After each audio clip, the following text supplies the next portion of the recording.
Magandang hapon sa inyo lahat. Ito ulit si Mike Padua at ito ulit tayo sa pinaka-latest update, weather analysis na yung po ng Biyernes hanggang Lunes, Enero 13 hanggang 16, 2023, Friday the 13th po na yun. At ito po ang ating Tagalog version, pinaglilingkod sa inyo ng Typhoon 2000. Mamaya po, bago po matapos ang ating update, bibigay po natin pinaka-latest La Nina update. So, meron na pong latest na inilabas po kahapon, Enero 12. And bibigay po natin yan kung ano na ang sitwasyon ng ating La Nina. At bago muna yan, ito ating kalagayan ng ating panahon dito po sa bansang Pilipinas. Ito yung ating latest GraphSat at binabantayan pa rin natin si LPA 97W. Mahina pa rin po, disorganized but medyo nakakawa po ang kababayan natin sa Visayas at Northern Mindanao dahil patuloy pa rin ang mga malalakas na ulan na dala nitong mahinang LPA. Yung kanyang trough at yung medyo border na o makapal na kaulapan ay umaabot na yun hanggang sa may Southern Tagalog provinces o Calabarzon at magkakaroon po ng mga ulan, mahina hanggang katamtaman, pabugso-bugso, minsan mahina, katamtaman o malakas. Kasama din po ang Kabikulan. So, mag-ingat po kayo sa mga low-lying areas at dahil po sa mga posibleng pagbabaha at landslide prone areas po ng mga bulubundukin ng Calabarzon at Bicol. At magiging mas malakas po ang mga ulan dito po sa Eastern Visayas, lalo po sa Leyte, Bohol, at ibang portions po ng Samar Island. At dito rin po sa may Northern Caraga at Northern Mindanao, malalakas po ang ulan dyan. Dahil po sa LPA 97W na sa kasalukuyan, nasa bisinidad po siya ng Surigao del Norte, kanina pong alas 2 ng hapon. So, 9.0 north, 126.0 east longitude. Ang chance po nito maging bagyo ay mababa pa rin, low chance, at less than 35%. So, hindi na po ito matutuloy. At posibleng malulusa po ito within the next couple of days habang ito ay tumatawid po ng Northern Mindanao. So, ang risk of flooding and landslide ay patuloy pa rin nasa medium hanggang high, lalo na po dito sa may Eastern Visayas, medyo high. Dito rin po sa may Northern Mindanao, Northern Caraga, at dito rin po sa southern portions ng Bicol. Medyo mataas po ang chances of flooding, or risk of flooding, at landslides. Ang Amihan po ay medyo nasa break na yon, but may panibagong Amihan nagpo-form po dito. Makalampas lang po itong frontal system, magbubuga na naman po yung medyo malamig na hangin sa dulong Hilagang Luzon pagdating po ng Lunes. Mamaya ipapakita natin ang latest wind forecast. Gayon din po yung latest sa ulan. Extend natin hanggang 1 week para malaman ninyo kung anong mga situation sa ating bansang Pilipinas. At easterlies po dito sa may North Philippine Sea, hindi naman po siya, although bagyong maabot sa extreme northern Luzon, but medyo mahina po ang hangin. Kaya wala po tayong nakanasan na yung hangin. Dito po sa Bicol, nasa calm to 10 kph lamang po. Minsan may 40 kph pag mayroon pong mga thunderstorms na may gusty winds na dinadala nito. Okay? And may shear line po dito sa may Marianas. So, magiging maulan din po ang Guam at Saipan. Dahil po sa isang frontal system, stationary front. Ngayon, punta natin yung fast animations. Nakikita po natin yung mga kapal na ulap sa buong bahagi po ng Kabisayaan, Northern Mindanao at Kabikulan. Extending po sa may Southern Tagalog provinces at ibang portions po ng Mimaropa. At kung i-zoom natin yan, ay kitang-kita po ninyo ang napakaputing kaulapan nitong rain bands ni LPA 97W. Now, gagamitin natin infrared para makita ninyo kung saan yung pinakamalakas na ulan. Kasalukuyan ay nandito po yan sa may Northern Caraga. Kasama po ang Surigao, Dinagat Islands. Mag-ingat po kayo dyan. At dito po sa may Leyte at ibang portions po ng Samar. Medyo malalakas ang ulan dyan. At gayon din po ang Bohol. Dahil po yan sa rain bands ni LPA 97W na nandito na po siya sa area na ito. So, yan po ang grabing rainfall. Ang Southern Bicol, Albay, Sorsogon, Masbate ay nakakaranas din po mga malalakas na ulan pero pabugso-bugso lamang. Dito po sa ibang bagay po ng Bicol region like Catanduanes, Camarines Provinces, kasama po ang Naga, Iriga, ay magkakaroon po ng pabugso-bugsong mahina, ulan mayaman, okay, yung sinasabi ng mga ibang tao. At katamtaman hanggang malakas, pero pahinto-hinto lamang po. Ngayon, umuulan na naman po sa labas. Umabot lamang po ng, actually, ang rainfall na yun sa Naga, umabot na yun ng 40 millimeters. Yung ibang areas po ay more than 100 millimeters, lalo na po dito sa may Eastern Visayas at Northern Mindanao. So, mag-ingat po kayong lahat dyan. Now, punta na natin ang forecast sa hangin at pressure. Ito po yung mahinang LPA at bukas po yun ng hapon. Linggo ng hapon ay wala, mukhang malulusaw na siya. Kalmado po ang hangin dito sa may Visayas at Mindanao. Mahinang amihan dito sa Bicol region. At sa Lunes ng hapon, ayan na po ang bagong surge ng amihan. Magbibigay po ng mahangin na panahon up to 60 o 70 kph sa coastal waters po ng extreme northern Luzon. Kasama po dyan Batanes. At mahinang amihan naman po sa Bicol region. Metro Manila, kasama din po sa mahinang amihan. At Mindoro, Marinduque, Romblon, northern portions po ng Sulu Archipelago. May mahinang amihan, kalmado po sa Mindanao at Visayas. Martes po ng hapon, ayan na, bababa po yung amihan sa coastal waters po ng Bicol region. Patuloy pa rin may-maintain po ang lakas ng amihan sa Dulong Hilagang Luzon. At dito rin po sa may northern portions ng Sulu Archipelago, Amanpulo, at saka sa Pamalican Islands ay mukhang mahinang amihan, ang mga Kanasan, at papasok na rin yung mahinang amihan sa may northern Visayas. Kalmado po ang hangin sa may Mindanao at ito panibagong LPA sa may west of Palawan o southern Palawan patungo po sa may Spratlys. Miyerkules ng hapon, mukhang bababa na po ang amihan, makaka-apekto na po sa Kabikulan, mauuna po dito sa may Camarines provinces, and then Miyerkules ng gabi kakalat po yan sa Catanduanes at coastal waters po ng Albay. So, in-expect po natin may hangin na naman po tayo ng 20 to 40 kph. Magiging mas malakas po dito sa may Mauban, Quezon, ibang portions po ng Northern Quezon, Polillo. Yan po ang amihan. Come and go po yan dahil po nasa panahon pa po tayo ng amihan. Usually, peak months na yun ng amihan, January, February, March, patapos na po yan. Okay? Usually mid-March or late March, end of amihan. Transition period tayo sa easterlies. Okay?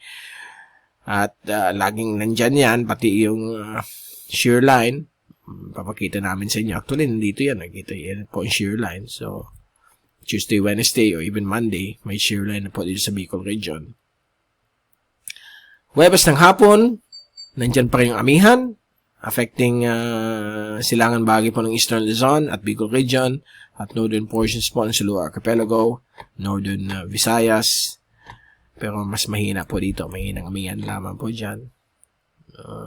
Calm to variable winds sa Mindanao. Biyernes po ng hapon, January 20, patuloy pa rin yung epekto ng amihan sa Luzon, lalo po yung coastal waters ng northern and eastern Luzon, kasama po ang Bicol. At mahinang amihan naman po sa may Visayas at northern Mindanao, o coastal waters ng northern Mindanao, pati yung coastal waters po ng Zamboanga Peninsula. So, patuloy pa rin ang mga ganitong ulan. Wala tayong magagawa dahil po nasa La Nina po tayo mamaya. Bibigyan na natin yung pinaka-latest La Nina update. Ito na po yung forecast sa ulan. Simula na yung araw na ito hanggang sa susunod na Friday, 1 week. So, ngayon, yan po yung mga ulan din sa Bicol at sa ibang bahagi po ng Visayas at Mindanao. Bukas po ng umaga, baka magkaroon ng konting sunshine sa Bicol, pero cloudy pa rin po. May mga ulan pa rin sa eastern sections nito. Eastern Visayas as well. At dito sa may Pamalican, Amanpulo, o northern Sulu Archipelago, may mga ulan po, thunderstorms.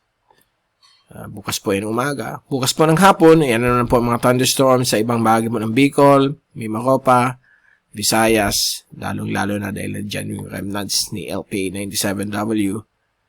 Linggo ng umaga, may maulan pa rin sa Bicol, dahil po sa remnants ni LPA97W at mahinang amihan ay papasok na rin po. Linggo ng hapon, may mga ulan pa rin po sa Bicol, sa ibang bahagi po ng Bicol, okay? At dito rin po sa may Mimaropa, lalo na po sa may Calamian at Northern Palawan. Thunderstorm activity localized sa may Mindanao pa rin. Nandyan pa rin yung mga natitirang remnants ni LPA 97W. Lunes ng hapon, may mga showers na magaganap sa Bicol dahil pagbaba ng amihan, may inang amihan. Ayan na po ang shear line, bumababa po sa may east of Bicol. At pagdating po ng Martes, makaka-affecto na naman po yun sa Bicol at Eastern Visayas ng bagong shear line na usually nauuna yan sa amihan. At ito yung panibagong LPA, west of Palawan. Miyerkules ng hapon, may mga thunderstorms pa tayo. Possible na mga pag-ulan pa rin sa Bicol because of the new shear line. At localized rainfall naman po dito sa may Palawan area, Mindoro. Now sa Huwebes, nandyan pa rin yung epekto po ng shear line but medyo numinipis. Huwebes ng hapon, at lumalakas po ang amihan. May mga ulan po dito sa may kanluran bahagi po ng Palawan at Mindoro. Meron din po. At sa Biyernes ng hapon, Enero 20, ayan po, yung efekto ng amihan nandyan at magiging mas maulan po sa may Camarines Norte. Dahil nandyan po nagko-converge yung hangin sa area nito ng Camarines Norte at posibleng may shear line po yan. May inang shear line o diffused. But nandyan pa yung efekto ng amihan. Sa Friday po yan. Okay, kaya kung i-round off muna natin ang ulan for the next 3 days hanggang ngayong weekend, ay may maulan pa rin sa Kabikulan, Mimaropa, Visayas, at Mindanao. Mas malakas pong ulan po dito sa atin. But 3-day forecast po ito. So, kung i-compute natin, ayun, 40 mm, kung 20 mm bukas, 70, umabot po ng 100 mm or more. So, depende po iba't ibang areas po ng Bicol ay nagkakaroon po ng mga ulan. Now, bago tayong paalam, ito na po yung promise natin, yung latest La Nina update. In-issue po ito kahapon, Enero 12. In-issue po ito every month by the Climate Prediction Center ng NOAA, ng US government po yan.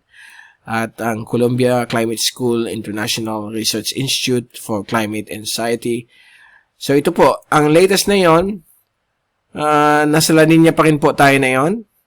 Okay, at magta-transition na po tayo from La Nina to ENSO neutral o normal climate pagdating po ng February hanggang Abril na yung taon.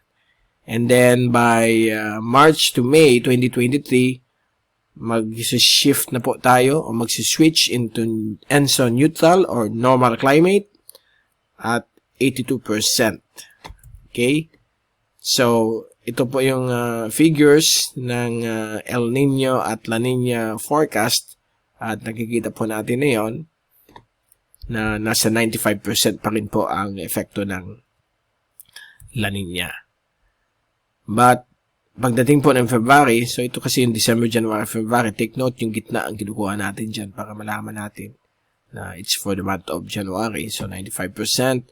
Pagdating ng January, February, March, or February, ay bababa po by 60% ang La Nina. Okay, bababa po siya dyan. And then, unti-unti aakyat yung neutral conditions. Then, pagdating ng February, March, April, or lalo na po sa March, aakyat bigla sa 73% or 72% ang neutral conditions. Then, by April, up by 82%. Okay? By May, patuloy pa rin yan hanggang sa August. Nasa neutral conditions po tayo. But, question mark po ang August hanggang September dahil po malayo pa po yan. Ang uncertainty po niyan ay napakataas. So, pwede pa pong magbago. Kasi yung last update, medyo mataas po ang El Nino, but ngayon medyo mild lang. Pagdating po ng September, baka umakyat ng 51% ang El Nino. Okay? But 51%, nasa neutral pa rin yan. So, malalaman po natin yan pagdating ng August kung tutuloy po ang El Nino o hindi. And likely, baka mahina po ito. Mahina ang El Nino. But we will wait and see. Dahil po ang El Nino at La Nina, lumalakas po sila, nagiging full-blown sila between October to February. So, peak nila yan. So, wait and see po tayo. And usually, nagde-develop po sila simula June, July, August, September. Kaya nakita nyo dito, pagdating ng June, nagsisimula ng umakyat ang El Nino. But let's hope and pray na neutral lang po ating panahon para hindi masyadong grabing ulan at hindi rin po masyadong magkakaroon ng drought. So, neutral or normal ang climate sa atin para ang mga farmers ay hindi malito kung kailan sila magpa-plant. Okay, so yan po, yan ang ating latest sa La Nina. So yung mga nabubwisit na sa mga ulan, wala tayong magagawa. Maghihintay pa rin tayo hanggang dry season o hot dry season, which will be on March to May. And may maulan-ulan pa rin tayong makakanasan. Ang hot dry season, yan po ang tawag sa local natin. Pang hiniram natin yung word na summer. Okay. Ang tunay na summer po sa Northern Hemisphere is July to September. Kaya lang sa tropics dito sa atin, wala naman tayong 4 seasons. Kaya ang climate lang natin is wet and dry. Kaya huwag kayong magulat dyan sa Manila. Minsan, na bakit palaging may ulan dahil po nasa La Nina climate pa rin po tayo. So, yan po. Diyan muna natin dinatapos ang ating update and we'll see you again next week. Ito ulit si Mike Padron. Nagpapaalam. Mag-ingat po tayong lahat. #Weatherwiser. Happy weekend to all. And always be in good health. And maraming salamat po sa pagpanood nyo sa aking channel.